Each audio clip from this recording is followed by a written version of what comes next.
మొత్తానికి పెళ్లిపీట లెక్కబోతున్న విజయ్ త్రిషాలు పెళ్లి బంధంతో ఒక్కటి కాబోతున్నారు. ఫ్యాన్స్ కి ఊహించని ట్విస్ట్ ఇచ్చారనే చెప్పాలి. ఎంతో నెగటివిటీని ఫేస్ చేస్తున్న ఈ జంట ఇద్దరు పబ్లిక్ గా నెగటివ్ కామెంట్స్ ఎన్ని వస్తున్నా సరే పట్టించుకోవడమే మానేశారు. ఇక 8 ఏళ్ల నుంచి వీరిద్దరు ప్రేమలో ఉన్నట్టు సంగీత విడాకుల పిటిషన్ లో కేసు ఫైల్ చేసిన సంగతి మనకు తెలిసిందే. ఇక ఈ విడాకుల మ్యాటర్ క్లోజ్ కాకముందే వీరిద్దరు పెళ్లి బంధంతో ఒకటవ్వబోతున్నారట.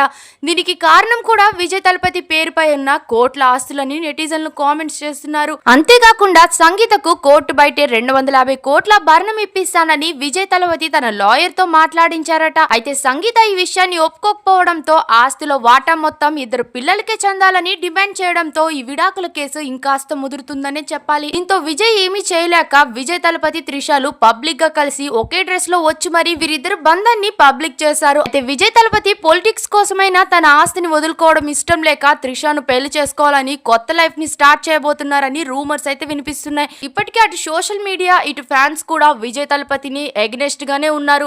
అటు తమిళ ఇండస్ట్రీ డైరెక్టర్లు హీరోయిన్లు పబ్లిక్ గానే ఫైర్ అయిపోతున్నారు. రీసెంట్ గా తమిళ నటుడు పార్థిబన్ కూడా వీళ్ళ బంధం గురించి పరోక్షంగా అర్థం వచ్చేలా చిల్లర కామెంట్స్ చేశాడని చెప్పాలి. ఇప్పుడు ఈ కామెంట్స్ పై త్రిష ఘాట్ గా స్పందించింది. Actor plus director Parthiban Trisha గురించి మాట్లాడుతూ ఆమె ఇంట్లో ఉంటేనే మంచిది, బయటకు వస్తే ఎక్కడ లేని సమస్యలు వస్తున్నాయని అన్నారు. పార్థిబన్ కి అసలు బుర్ర లేదని ఎలా రాసుకొచ్చింది. ఈ మధ్య జరిగిన ఓ కార్యక్రమంలో నా పేరు నా ఫోటోని చేర్చుతున్నామని చివరి నిమిషంలో నిర్వాహకులు సమాచారం ఇచ్చారు. ఓ వ్యక్తి తన సహాయకుడిని పంపించి నన్ను అడిగారు.